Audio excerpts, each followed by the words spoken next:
Welcome to social post. నేను Nihal. So ఇప్పుడు gold price వచ్చేసి దగ్గర దగ్గర 1,53,000 చేంజ్ వరకు ఉంది. సిల్వర్ చూసుకున్నట్లయితే 2,50,000 చేంజ్ వరకు ఉంది. సో ఇలాంటి సిచ్యువేషన్స్లో ఇప్పుడు మనం గోల్డ్ అండ్ సిల్వర్ మీద ఇన్వెస్ట్మెంట్ మనం చేయొచ్చా చేయకూడదా, దీని గురించి మాట్లాడడానికి బొనిగల సాల్మాన్ గారు ఉన్నారు. Mutual fund distributor and PMS distributor, amphi register. సార్తో మనం మాట్లాడదాం. Hello sir, welcome to social post. నమస్తే అండి. నమస్తే సార్. సార్, ఇప్పుడు గోల్డ్ అండ్ సిల్వర్ మనం చూసుకున్నట్లయితే ఇంత వాలటాలిటీ ఉన్న సిచ్యువేషన్స్ మనం చూసాం. గోల్డ్ 1,53,000 ఉంది. సిల్వర్ 2,50,000 దగ్గరికి వెళ్ళింది. ఇన్వెస్ట్మెంట్ మాడ్యూల్లో మనం చూసుకున్నట్లయితే బంగారు ఆభరణాలు మనం ఇప్పుడు తీసుకోవచ్చని అంటారా? అంటే బిస్కెట్స్ రూపంలో అయినా కానీ, కాయిన్స్ రూపంలో అయినా కానీ. ఇప్పుడు చూడండి నిహాల్ గారు, ఇప్పుడు మనం ఏం చెప్తున్నామంటే ఫిజికల్గా అంటే ఆభరణాలు ధరించడానికి మ్యారేజెస్ కోసం కావచ్చు, ఫంక్షన్స్కి, ఆడపిల్లలకి ఫంక్షన్స్కి అయితే ఫిజికల్గా మనం ఆభరణాలు కొనుక్కోవడం well and good. Investment point of view అయితే బిస్కెట్స్ రూపంలో కంటే కూడా డిజిటల్గా అంటే గోల్డ్ ఈటీఎఫ్లు లేదంటే సిల్వర్ ఈటీఎఫ్లు ఇలా మీరు ఇన్వెస్ట్ చేసుకుంటే మంచిది. ఎందుకు మీకు తెలుసు కదా, బిస్కెట్స్ రూపేణా తీసుకుంటే మనకి రేపు ఎమర్జెన్సీలో లోన్ తీసుకోవటానికైనా లేదంటే సెల్ చేయడానికైనా కొంచెం తరుగు ఉంటుంది. అందుకని ఇన్వెస్ట్మెంట్ పాయింట్ ఆఫ్ వ్యూ అదే మీరు ఎంజాయ్ చేయాలి అనుకుంటే చక్కగా మీరు అకేషన్స్ కోసం అయితే చక్కగా మీరు ఫిజికల్గా తీసుకోవచ్చు.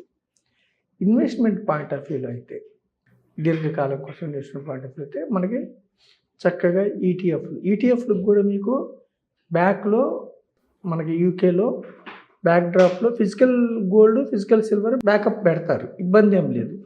అయితే ఇప్పుడు ఆర్బీఐ ఏం చెప్తుందంటే డిజిటల్ గోల్డ్ అన్నాం కదండి, ఏదంటే అది డిజిటల్ స్కీమ్స్లోకి వెళ్ళొద్దు, ప్రమాదం అని చెప్తున్నారు.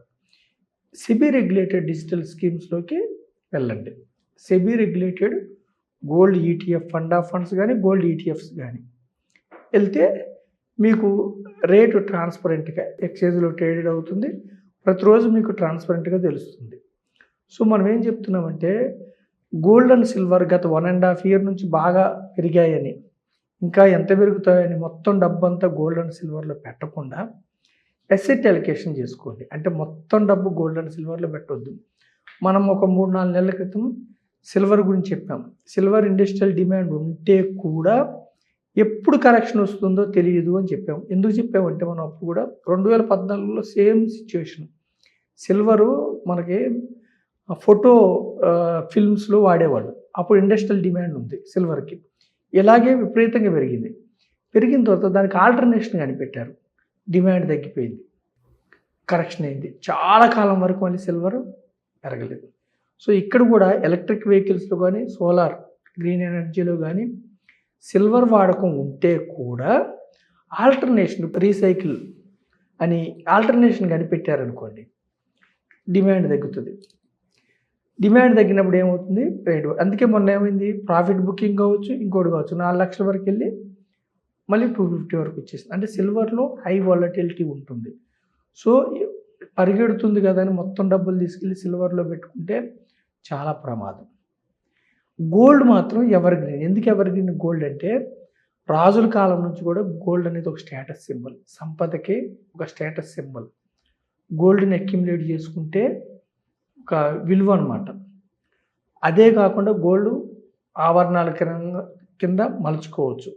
అదే కాకుండా కొంతకాలం బ్యాటర్ సిస్టమ్తో కొంతకాలం గోల్డ్ స్టాండర్డ్ అంటే దేశాల మధ్య ట్రాన్సాక్షన్ గోల్డ్ స్టాండర్డ్గా పెట్టి కరెన్సీ జరిగింది. కాబట్టి గోల్డ్ తర్వాత ఏమిటంటే ప్రపంచవ్యాప్తంగా అనిశ్చితులు ఉన్నప్పుడు, ప్రపంచవ్యాప్తంగా దేశాల మధ్య టారిఫ్ల వల్ల కావచ్చు, ఇంకోటి కావచ్చు, భౌతికంగా యుద్ధ భయాలు కానీ వాణిజ్యపరంగా యుద్ధ భయాలు కానీ ఉన్నప్పుడు, అనిశ్చితి ఉన్నప్పుడు ఇన్ఫ్లేషన్ దాటి ఎక్కువ రేటును వచ్చే విధంగా ఇన్వెస్ట్మెంట్కి గోల్డ్ అనేది సేఫెస్ట్ హెవెన్.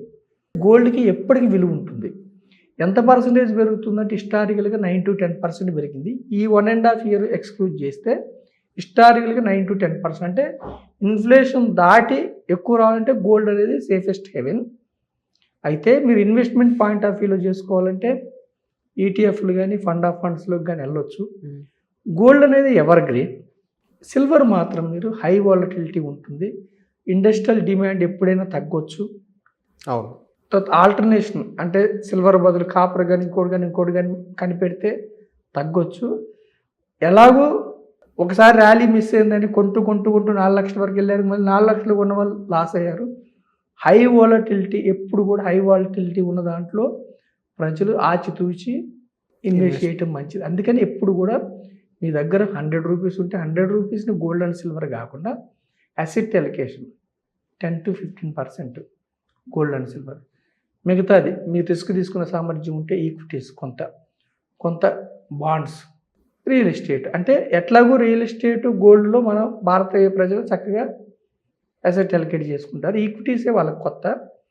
జాగ్రత్తగా ఆచితూసి ఇన్వెస్ట్ చేసుకుంటే నష్టపోకుండా దీర్ఘకాలంలో లాభాలు సంపాదించుకునే అవకాశం ఉంటుంది. Okay. So thank you sir మా సోషల్ పోస్ట్ వచ్చినందుకు. థ్యాంక్ యూ అండి.